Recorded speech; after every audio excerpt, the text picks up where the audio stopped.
Welcome back for another deep dive with us. Today we're looking at something kind of interesting, I think. It's this connection between mindfulness, which most people have at least heard of these days, and addiction recovery. We've got some excerpts from an article here talking about different addiction recovery programs, and I was pretty surprised to see mindfulness as a key part of that. Yeah, it is interesting to see how this ancient practice is now being backed up by all this modern neuroscience and stuff. It's pretty remarkable how it can change your brain and behavior. Yeah, for sure. And they actually define mindfulness in here. It says having the internal focus to be quietly aware of your own thoughts and impulses without judgment and without acting on the impulses. I mean, that's a mouthful. But it seems like it's about a lot more than just relaxing. It almost sounds like it's rewiring how we respond to things. Yeah, definitely. It's all about becoming aware, really conscious. And the neuroscience backs that up. Even doing a little bit of mindfulness can strengthen those neural pathways. Mhm. The areas of the brain that control your senses, your decision-making, your emotions. It's like, imagine being able to just stop yourself from reacting in those same old ways to stuff that's the potential here, I think. Wow. And they talk about mindfulness as like a key part of a whole person approach to addiction recovery. What does that even mean, I guess? Like, how does mindfulness fit in with all that? Well, I think it comes down to recognizing that addiction isn't just about the substance, Yeah. right? It's biological, it's psychological, it's even social. All these factors all coming together. So this whole person approach, it means addressing the whole person. Mm. Their thoughts, their feelings, what they do, their relationships, not just managing symptoms.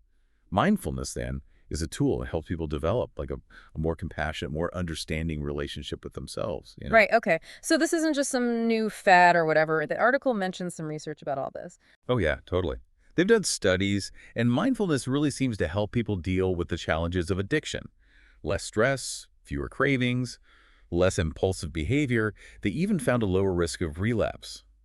There's this one study from USC, and they found some pretty big improvements in young adults who used mindfulness.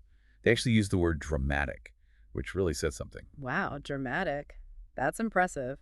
It seems like there are some pretty great benefits for mindfulness, and not just for people recovering from addiction, for everyone, really.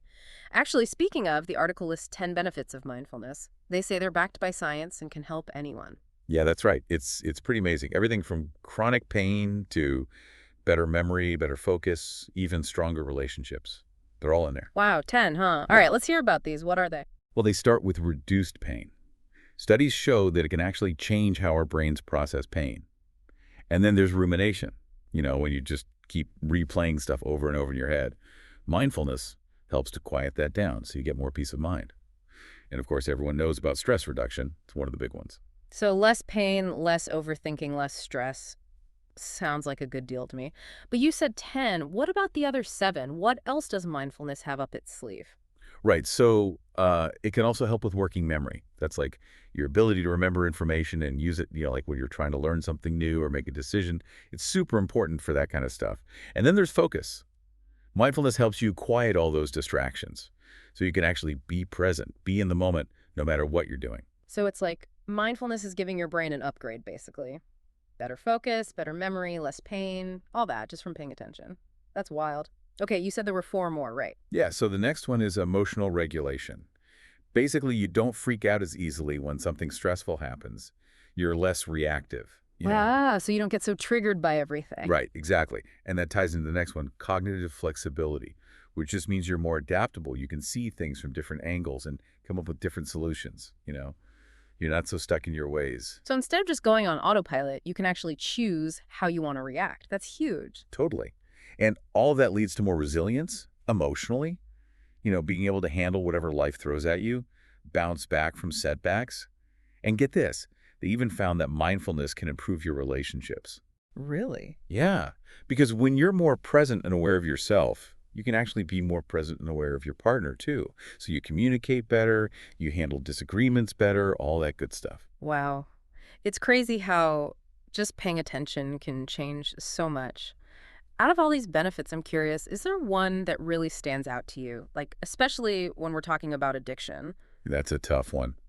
They're all so important, but I think that link between emotional regulation and cognitive flexibility is really key. Mm, A lot of times when people are struggling with addiction, they're reacting to their emotions, right? Stress, anxiety, even just being bored, it can all trigger those cravings and lead to impulsive behavior. So it's not just about willpower then. It's about understanding what those triggers are and finding healthier ways to cope with them. Exactly. And that's where mindfulness comes in. Because when you learn to observe those triggers without judgment, without immediately giving into them, it creates space. And in that space, you can choose. You can choose how you want to respond. The article called it interrupting the addiction cycle. Okay, let's talk about that. How does mindfulness actually break that cycle? It seems like a lot to ask, to disrupt those really deep-seated patterns of behavior. It's a great question. It all comes back to how mindfulness can literally rewire our brains. Think of the addiction cycle like this. You get a craving, it leads to the behavior, then there are consequences, often negative, and those consequences just feed the craving again. Yeah. And then it just keeps going round and round, getting worse and worse. Exactly. But mindfulness, it's like it throws a wrench in the gears. Because instead of just being swept away by the craving, you learn to observe it. You notice what it feels like in your body, what thoughts come up, all of it, without judging yourself for it. You're not trying to fight the craving or suppress it. You're just being with it. So you're not giving in to the craving, but you're not fighting it either. You're just there. Exactly. Yeah. And in that space, when you're just present with a craving, something really cool happens. You start to separate yourself from it. You realize this craving, it's not me. It's just something I'm experiencing right now. That's incredible. You're basically changing how you relate to those cravings and impulses. Exactly. And the more you practice, the stronger those new pathways in your brain become. It's like anything else, like learning a new language or a musical instrument. At first, it's hard. You have to really think about it, but then it gets easier, more automatic. It's like you're taking back control over your own mind one breath at a time. I love that. That's a beautiful way to put it. And the great thing about mindfulness is that it's not some big mystery. It's a skill, and anyone can learn it. It's like you're hacking your own brain in a good way. Yeah. So someone's listening to this and they're like, okay, I'm in. How do I actually do this mindfulness thing? What would you say? Especially for someone in recovery, where should they even start? Well, it's awesome they're ready to give it a try. Honestly, just starting with your breath is really powerful. Find a comfortable position. You can close your eyes if you want, and just pay attention to your breath. Just notice the natural rhythm of it. Don't try to force it or anything. Sounds easy enough, but what about when your mind starts to wander? Which, let's be real, it totally will, right? Oh, yeah, totally normal. Yeah. Everyone's mind wanders. Just see it as practice. Every time you notice your mind has gone off track, you gently guide it back to your breath. It's like training a puppy, Patience, kindness. Just keep bringing that focus back. No judgment. Then if you get distracted, just bring it back to the present moment. Are there other simple things people can try too? Yeah, mindful walking is a good one. So instead of just spacing out while you walk, bring your attention to your body. Feel your feet on the ground, the way your body moves. You can even do it while you eat. Put your phone away, slow down, and just savor each bite. The flavors, the textures, all of it. It's kind of cool when you think about it, how many chances there are to practice mindfulness throughout the day. No special gear needed. It's really just about you and your attention, huh? Totally. Yeah. And the more you work it into your daily life, the more natural it becomes. You just start to tap into that awareness more easily, that ability to choose instead of just reacting out of habit. This has been a really cool deep dive. We've covered a lot from ancient meditation practices to modern neuroscience and really getting into how mindfulness can help with addiction and just life in general. So as we're wrapping up here, is there one big takeaway you hope people will remember? I think the biggest thing is just that sense of hope. Knowing that you have the power to change your relationship with your thoughts, your feelings, even your addictions.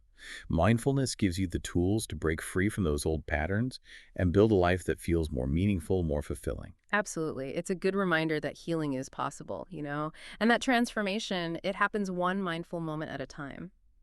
Thanks for joining us for this deep dive. And remember, if our brains are always changing based on our experiences, what kind of changes are you going to create today?